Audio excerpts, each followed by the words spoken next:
Back in the hills of somewhere, the Ivatt Mogul plods along, trying to figure out where she is supposed to pick back up on the line to Ye Olde Fortress. Meanwhile, down south in North Carolina,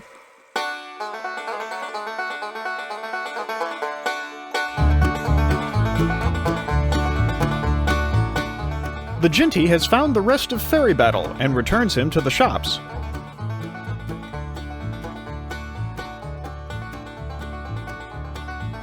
The shop crews start to figure out the best way to put Ferry Battle back together. The yard goat has finally fixed the fallout from the unexpected express train detour. Now to take the crane to the other end of the yard to sort out a fashionable accident.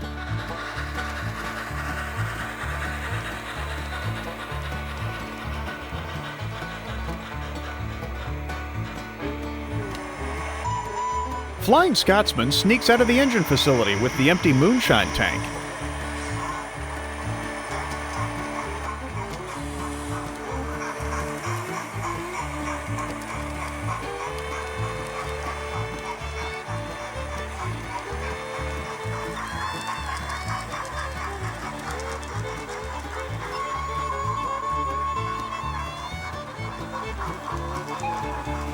The standard 410-wheeler sees Scotsman heading up the mountain and knows exactly what Flying Scotsman is up to. The standard 4 is going to put a stop to this nonsense.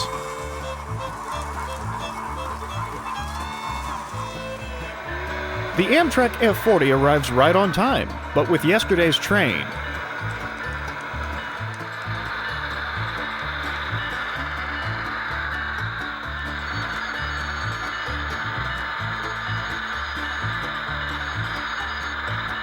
the APTE tilting train hasn't met the F40 before and asks if the Amtrak engine needs any advice on how to be an intercity passenger train.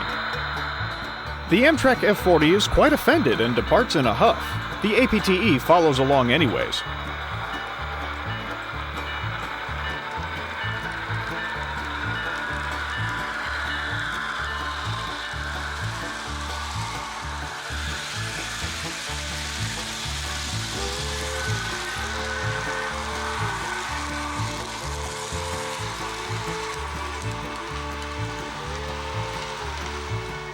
The Ivatt Mogul comes upon a rail yard she didn't even know existed.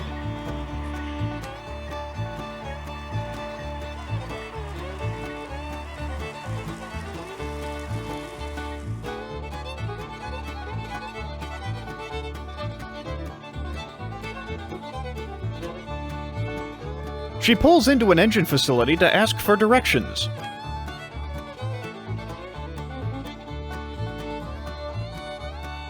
The Ivatt Mogul asks a great big old B&O EM1 class locomotive for directions back to Ye Olde Fort, North Carolina. The EM1 says that's back south, the direction she came from.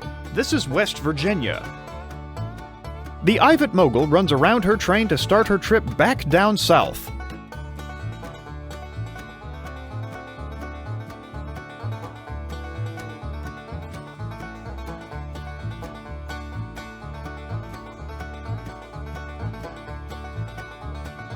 One thing is for certain, the Ivatt Mogul is never doing the L1 a favor again.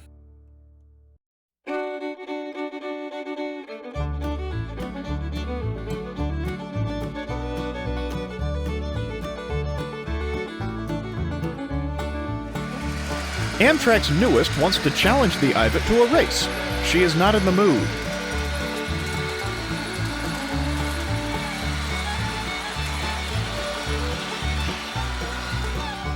Sheriff Panko, having deposited the truck in jail but still hearing echoes of truck horns, heads up the mountain to see if he can find any clues as to the whereabouts of the still. The sheriff passes the Majolica paper mill, where the Standard 4 and Flying Scotsman seem to be having some sort of disagreement. Scotsman has reunited the tank and the still and wants to take them both somewhere else. The Standard 4 believes that's unwise, but Scotsman is just a bit stronger.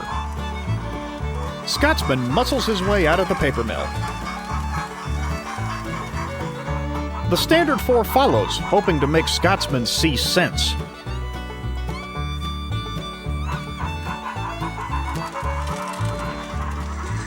Sheriff Panko's former helper, a couple similar diesels, and the truck come sneaking into Spencer Yard.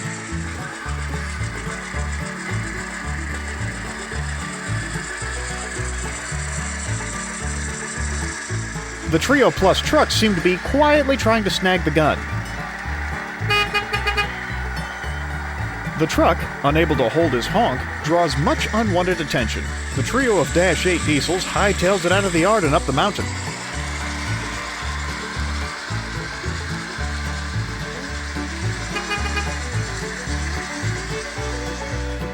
Steve Irvan follows along, wanting to poke the Dash 8s.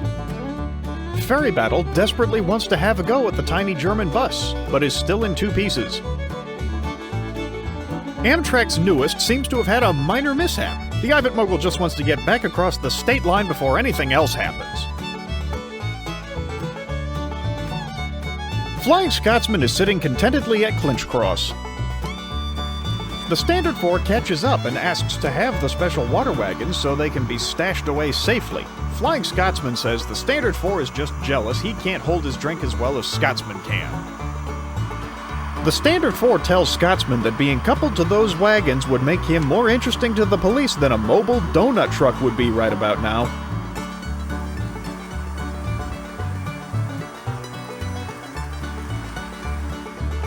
Dippity and the sheriff cannot believe what they are seeing.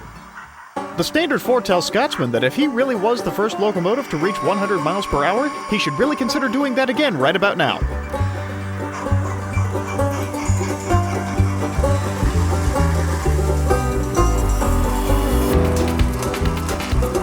The sheriff knows he's getting the moonshine this time. The Ivatt Mogul finally reaches Clinch Cross after a short little detour crossing 3 states. She runs around the train and continues on to Ye Olde Fortress as intended.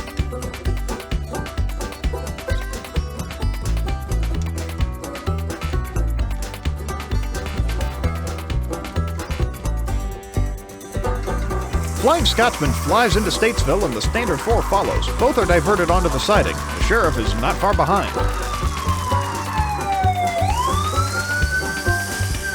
Scotsman holds for a red light, watching the Dash 8s and truck pass at high speed.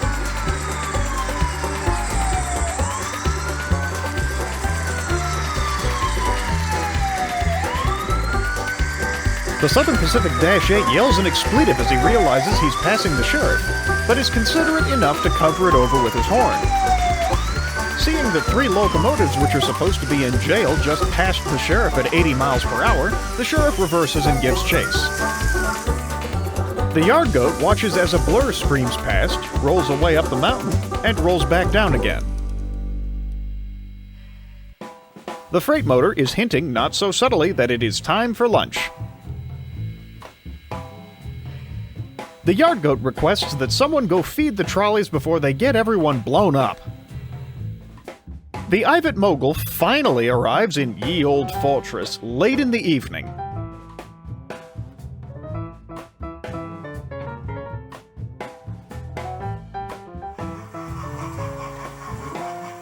Flying Scotsman returns to the engine facility as if nothing has happened.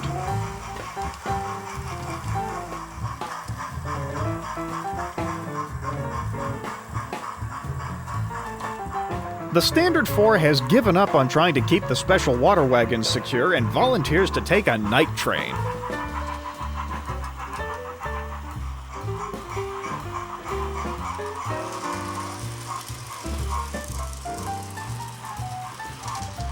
Flying Scotsman rolls into the roundhouse with both special water wagons.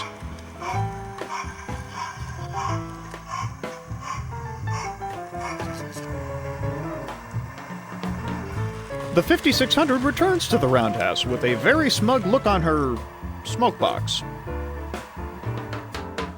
As the sun sets, the locomotives make their way to the roundhouse. Spot makes his usual evening rounds, but hasn't seen Chadson for a while and is wondering where he's wandered off to this time. Late at night, the Ivatt Mogul finally returns to Salisbury Station.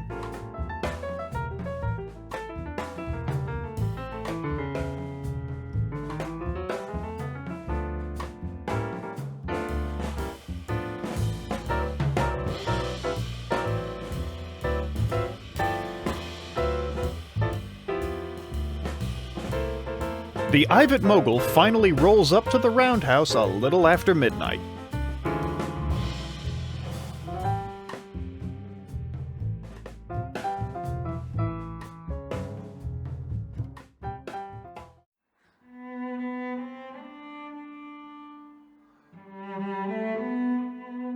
The L1, awakened by the noise, asks the Ivatt Mogul what happened. The Ivatt Mogul does not want to talk about it.